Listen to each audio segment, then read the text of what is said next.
Assalamualaikum warahmatullahi wabarakatuh. Alhamdulillah. Wassalatu wassalamu ala Rasulillah wa ala alihi wa sahbihi wa mawalah, amma ba'd.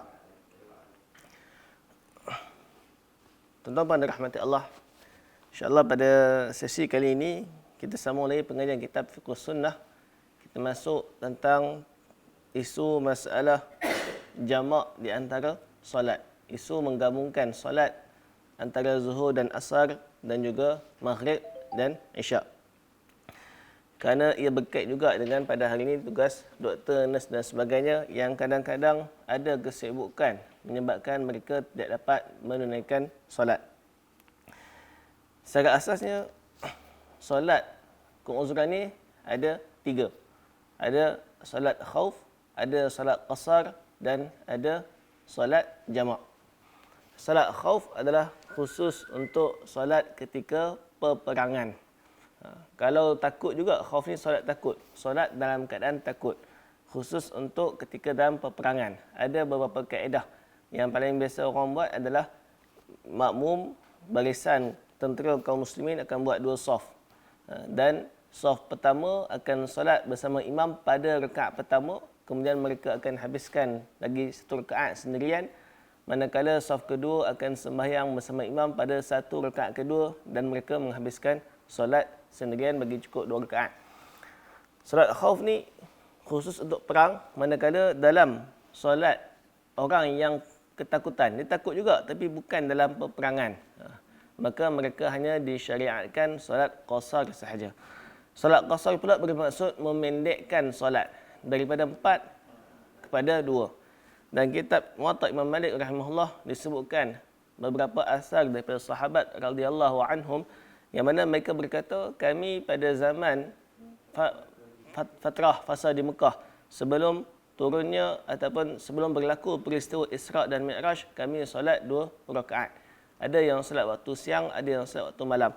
Para sahabat waktu malam keluar dari kota Mekah, berkumpul di kawasan yang agak tinggi, kawasan bukit berhampiran untuk sama-sama menunaikan solat berjamaah bersama Nabi SAW.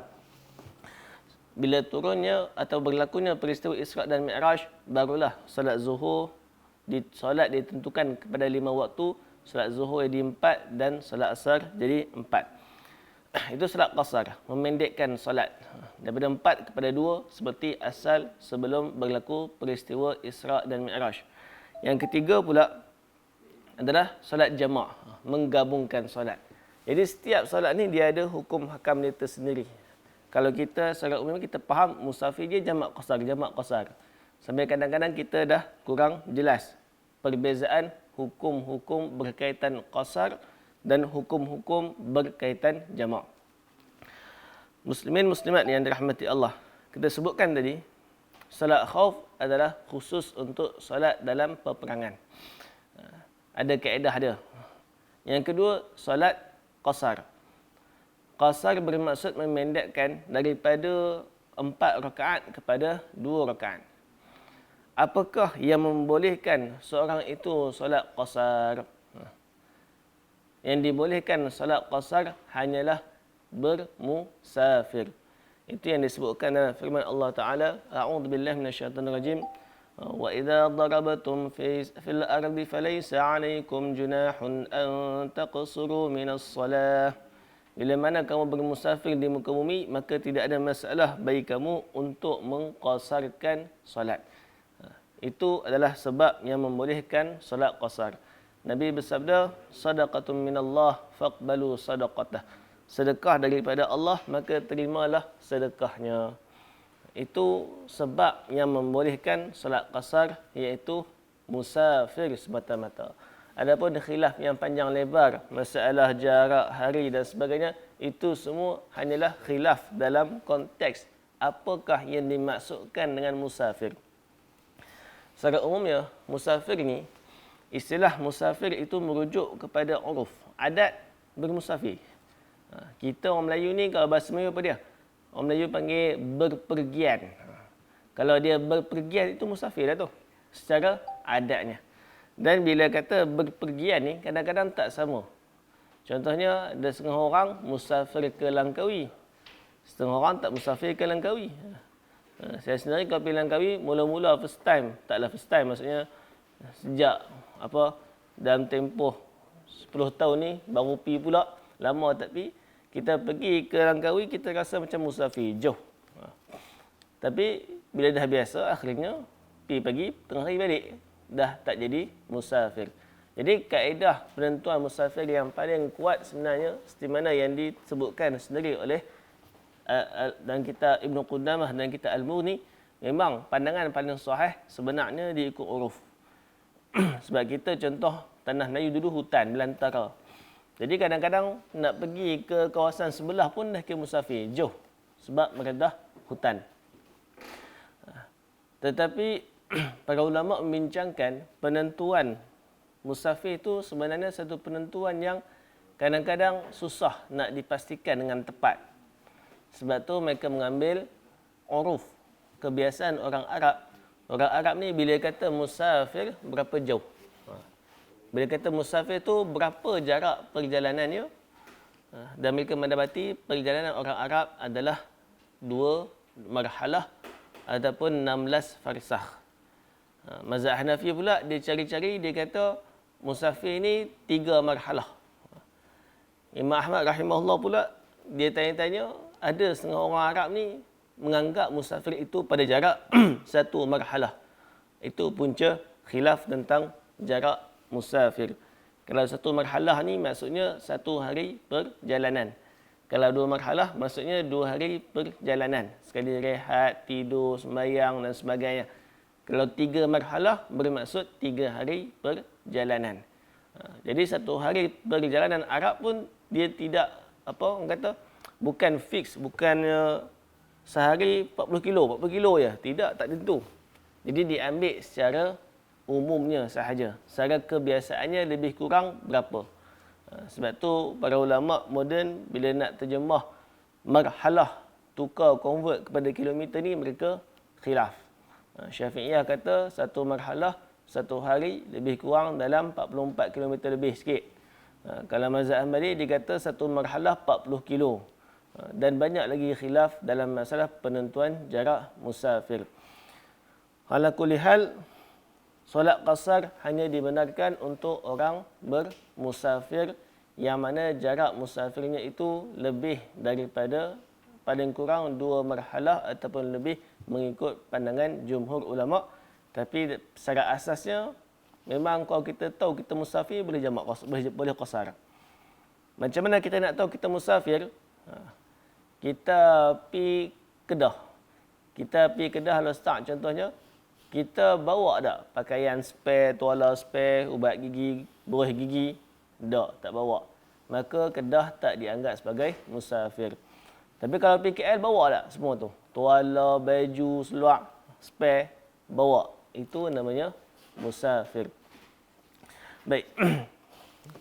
Adapun masalah pula musafir, berapa hari boleh qasar solat di tempat bila kita dah sampai dan sebagainya. Itu panjang lagi khilaf yang pelbagai. Secara umumnya ulama-ulama dahulu mereka ambil pandangan apa kefahaman bangsa Arab tentang mukim. Apa itu mukim?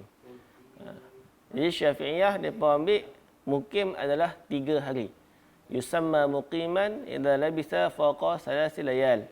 Dinamakan seorang itu bermukim jika dia tinggal di tempat tersebut lebih 3 hari.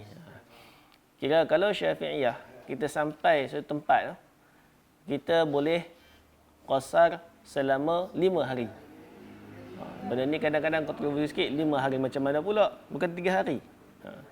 Dia kira hari sampai dan hari balik tidak dikira. Kira 3 hari itu duduk saja, tak buat apa. Duduk relax, tidak kat hotel. Itu namanya bermukim.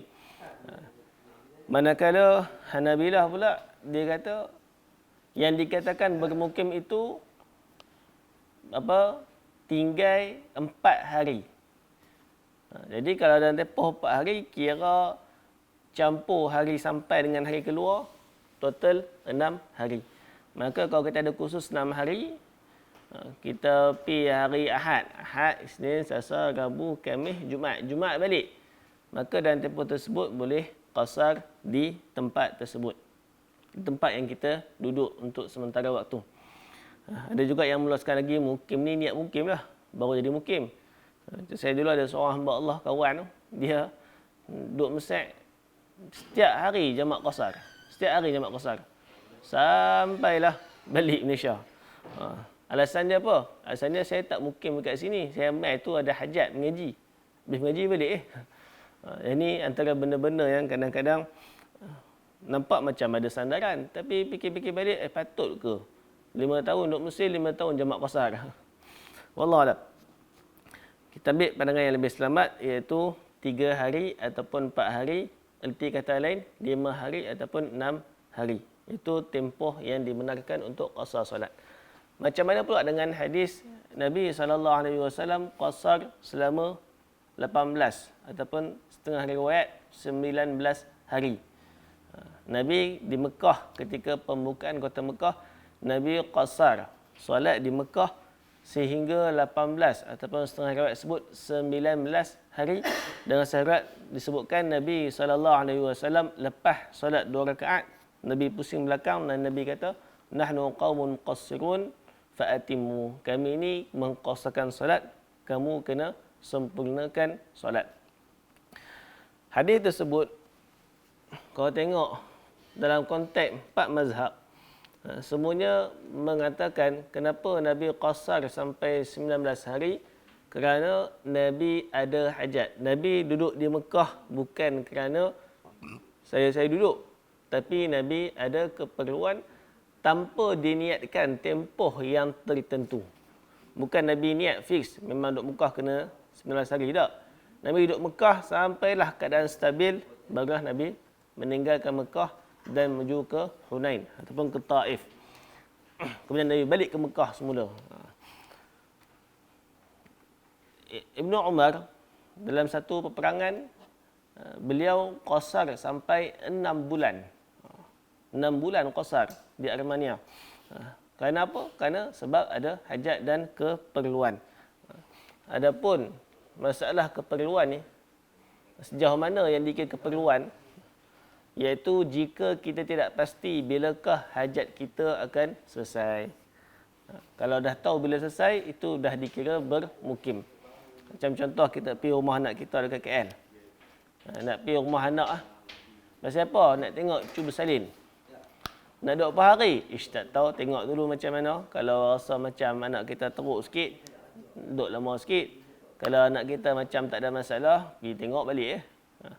Maka jika dia berfikir, berniat demikian, dia boleh duduk sana berapa hari pun boleh qasar. Tapi kalau orang lagi dah beli tiket pergi balik dah, nak pergi malam ni, balik minggu depan, maka ketika itu dia telah pun berniat untuk bermukim. Kalau orang tanya, apa beza niat mukim dengan niat tak mukim? Sama aja, kawan tu duduk 7 hari, kawan ni duduk 7 hari. Pasal apa? Kawan A boleh qasar salat, kawan B tak boleh qasar salat. Masalahnya, kawan A, dia kata, habis kerja nak balik. Tak tahu bila habis kerja. Kawan B pula, dia dah niat siap-siap, pas minggu nak balik. Kerja selesai tak selesai, belakang kira. Yang penting, tiket dah beli, pas minggu nak balik. Itu beza antara qasar bermusafir, niat bermukim dengan niat tidak bermukim. Kiranya kalau kita ada hajat keperluan dan kita tak tahu bilakah hajat kita selesai, kita boleh qasar sepanjang masa sampailah kita balik. Di mana pandangan jumhur ulama tidak ada had berapa hari. Memang asalkan niat kita betul lah. Memang kita tahu, tak tahu bila selesai. Kalau niat, memang ni seminggu selesai, duduk seminggu, waktu dah kira niat dah tu, bermukim. Hadis Syafi'iyah sahaja dia mengikat, dia kata hajat, jika ada hajat, dia boleh qasar sehingga 19 hari sahaja mengikut hadis yang kita sebutkan tadi. Baik, itu qasar. Yang ketiga pula, al-jam'u. Jamak solat. Jamak ni menghimpunkan solat. Pada zaman Nabi, Nabi SAW menjamakkan solat lebih daripada satu peristiwa. Malahan dalam kitab-kitab fiqh mazhab Hanafi, mereka menyebutkan tidak ada satu riwayat pun Nabi SAW melakukan jamak qasar dan jamak sekali. Kalau tak ada, asing. Qasar, jamak. Dan peristiwa jamak Nabi SAW dilakukan di Madinah. Qasar Nabi SAW lakukan ketika dalam musafir. Kalau orang tanya, pelik. Macam mana? Kenapa Nabi tak jamak waktu musafir? Kita ni kalau musafir memang jamak qasar tu wajib. Bukan wajib, maksudnya kita mesti buat, tak tinggal. Sebab satu keringanan dan permusafiran. Antara sebab Nabi tak buat jamak dan qasar sekali kerana dalam musafir ni kena banyak ingat Tuhan. Jadi kalau jamak siap-siap, kuranglah kekerapan ingat Tuhan tu. Memang sama je, lebih kurang berapa minit, tapi kekerapan tu. Maka sebab itu Nabi SAW, Nabi suka ingat Tuhan kerap. Zuhur sembahyang, asar sembahyang, maghrib sembahyang, isyak sembahyang. Cuma dipendekkan kepada 2 sahaja. Baik, kita tengok Syekh Sabiq. Kata Syekh Sabiq, Nabi SAW menjamakkan solat dalam beberapa keadaan. Keadaan yang pertama adalah jamak di Arafah dan Muzdalifah. Ini jelas sebab Nabi kata khudhu anni manasikakum, ambil daripada aku manasik kamu. Jadi adakah kerana ulama khilaf? Ulama sepakat memang kalau kita pergi haji, kita pergi ke Arafah, kita pergi ke Muzdalifah, kita jamak. Kita di Arafah kita jamak zuhur dan asar. Di Muzdalifah kita jamak maghrib dan isyak. Di Arafah kita jamak takdim, di Muzdalifah kita jamak takhir. Kita sembahyang maghrib dan isyak pada waktu isyak. Ini cuma sebab je ulama khilaf. Ada yang kata sebab dia kerana Nabi musafir, Nabi pergi Mekah tu musafir. Ada yang kata tak, ini memang termasuk dalam kategori manasik upacara haji. Kira kalau orang Mekah pergi buat haji sekalipun, dia tetap jamak salat. Yang kedua, al-jam'u fi safar. Jamak ketika musafir. Baik. Dalam jamak musafir ni, ada riwayat Muaz bin Jabal menceritakan Nabi SAW dalam peperangan Tabuk, apabila matahari telah hampir tenggelam, Nabi akan menjamakkan antara zuhur dan asar. Hak ni jelaslah. Ada hadis riwayat Tirmizi, Nabi jamak. Beza dengan tadi sebahagian ulama Hanafiyah, mereka berpandangan tak ada hadis Nabi jamak ketika musafir. Sebenarnya ada. Benda ni biasalah. Orang kata, tak kau ulama tak tahu hadis. Bukan tak tahu. Kadang-kadang bagi mereka hadis tu dhaif. Kadang-kadang mereka memang riwayat tu tak sampai. Ulama mazhab Hanafi ni orang Iraq. Jadi kadang-kadang ada je riwayat tak sampai ke Iraq tu benda biasa. Hatta kadang-kadang sahabat di Madinah pun ada hadis-hadis yang tak sampai. Sebab sahabat yang dengar hadis dari Nabi tu dah pergi ke Syam tu. Jadi sebab tu kita kata bukan satu benda pelik, kadang-kadang ulama tak jumpa hadis. Benda biasa. Jadi hadis ini menunjukkan bahawasanya Nabi SAW bermusafir. Nabi turut selain daripada qasar, Nabi pun menjamakkan solat. Malah ada riwayat juga pada Aisyah radhiyallahu anha, Aisyah jamak dan qasar. Dan Nabi hanya qasar sahaja dan Nabi tak kata apa ke Aisyah. Menunjukkan bahawasanya boleh jamak ketika musafir. Yang ketiga pula al-jam'u fil matar. Hadis daripada Abu Salamah bin Abdul Rahman, dia kata minas sunnah idza kana yaumu mutirin ay yajma'a bainal maghrib wal isya. Sebagian daripada sunnah bila pada hari yang hujan dia menghimpunkan antara solat maghrib dan solat isya. Baik, ada banyak riwayat masalah ni. Jadi macam mana cara pelaksanaan jamak dalam ketika hujan? Macam mana? Kita faham boleh jamak. Jamak lagu mana? Sebenarnya jamak ketika hujan ni adalah ijtihad daripada imam. Imam nampak bila sembahyang maghrib, hujan lebat, selagi orang payah nak main isyak nanti. Maka imam ada hak ajak, jom kita qomat pula, kita sembahyang isyak. Cuma masalah timbul, sebagai ulama kata boleh niat jamak. Kita sembahyang maghrib, niat macam biasa. Habis maghrib baru niat nak jamak dengan isyak. Niat ni maksudnya lintasan hati. Kita tergerak hati kita untuk sembahyang isyak pada waktu tersebut. Mazhab Hanabilah membenarkan. Syafi'iyah tak boleh. Syafi'iyah kena niat awal-awal lagi. Nak sembahyang maghrib tu dah niat awal. Nak sembahyang maghrib dan isyak pada waktu tersebut. Dari sudut praktikal kita kata, kadang-kadang untuk imam ni, ialah sebelum maghrib hujan, rentik-rentik. Elok sembahyang hujan lebat. Jadi sebab tu wallah alam dari sudut praktikal, masalah jamak pada hari hujan ni, kita totally ikut imam. Niat ikut imam tu dah memadai dah. Jadi habis sembahyang, tiba-tiba imam ajak, jom kita sembahyang isyak sekali. Kita sembahyang isyak sekali. Senang, orang tak ramai dah masjid isyak hujan lebat. Isyak masjid cuti. Lama masjid cuti punya lama. Jadi isyak masjid cuti. Maka dibolehkan. Yang keempat, jamak disebabkan sakit atau keuzuran. Hak ni masalah pandangan yang masyhur dalam mazhab Syafi'i.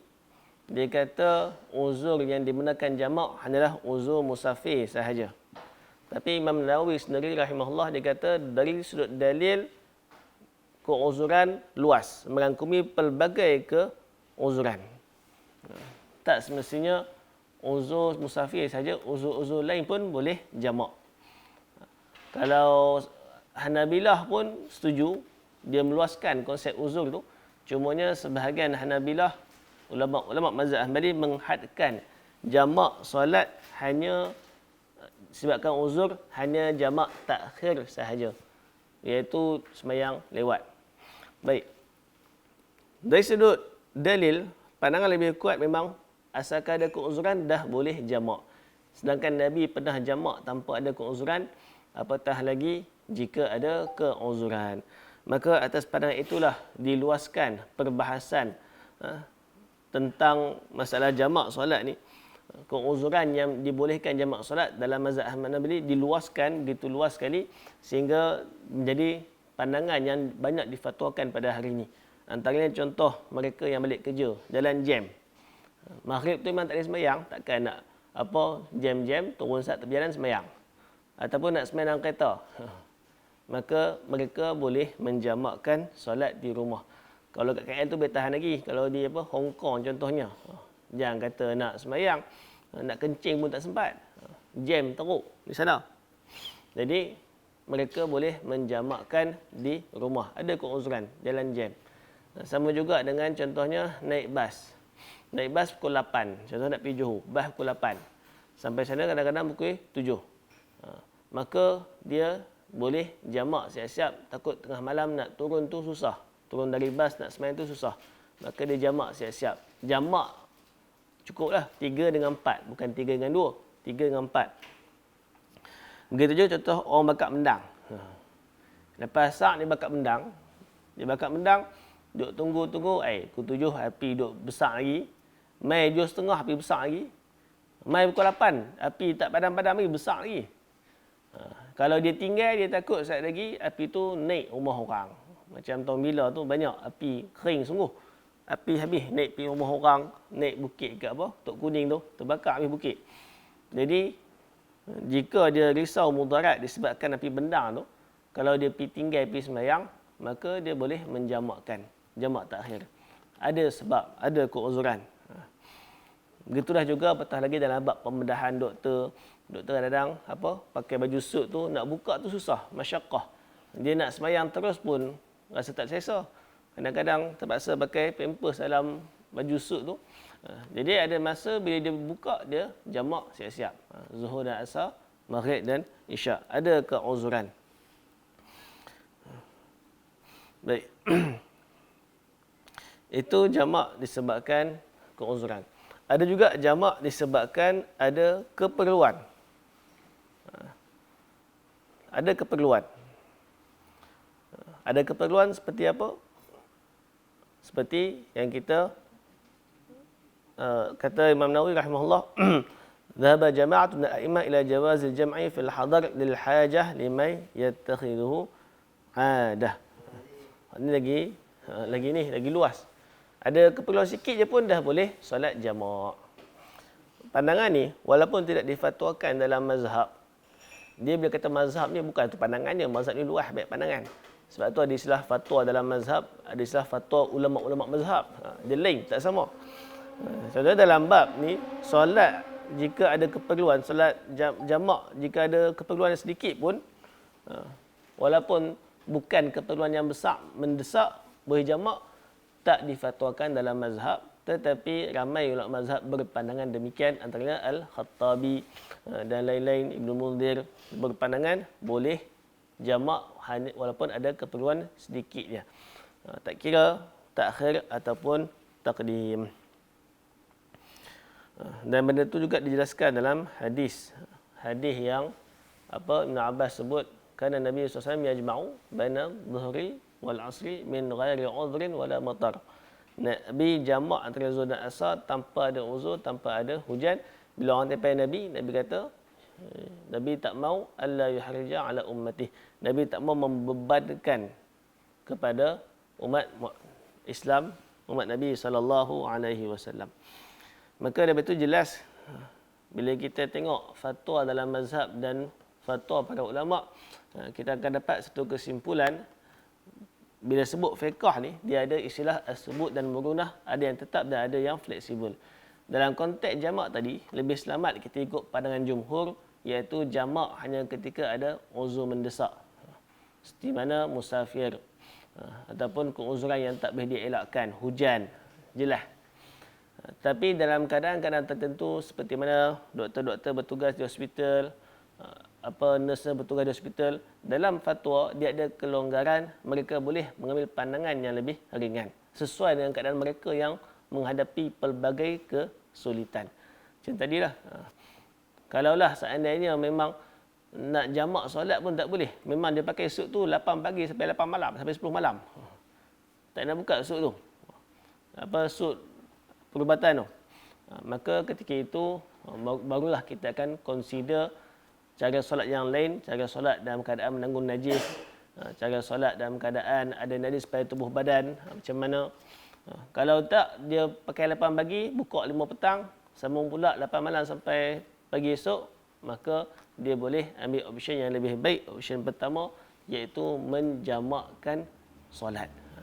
Jadi bila bab fatwa ni kena fikir sendiri, macam mana, ataupun lebih sesuai bila kata fatwa ni kena tanya, dalam keadaan saya ni macam mana saya nak uruskan, saya nak pakai pandangan mana, kena tengok, kena tanya kepada mereka yang berkeahlian.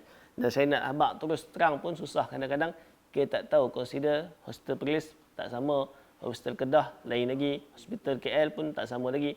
Jadi semua mengikut situasi berbeza, maka hukum hakam yang terpakai pun berbeza, bukan mempermudahkan hukum, tapi itulah keluasan dalam agama, iaitu daf'ul haraj, mengangkat kesulitan. Cuma kena ikut turutan. Antara jamak dengan sembahyang dan pakai ada najis, lebih afdal kita jamak. Wallahu a'lam. Jadi cukup setakat itu dulu. Aqulu qali hada wa astaghfirullahal azim li wa lakum. Subhanakallahumma bihamdika asyhadu an la ilaha illa anta astaghfiruka wa atubu ilaik.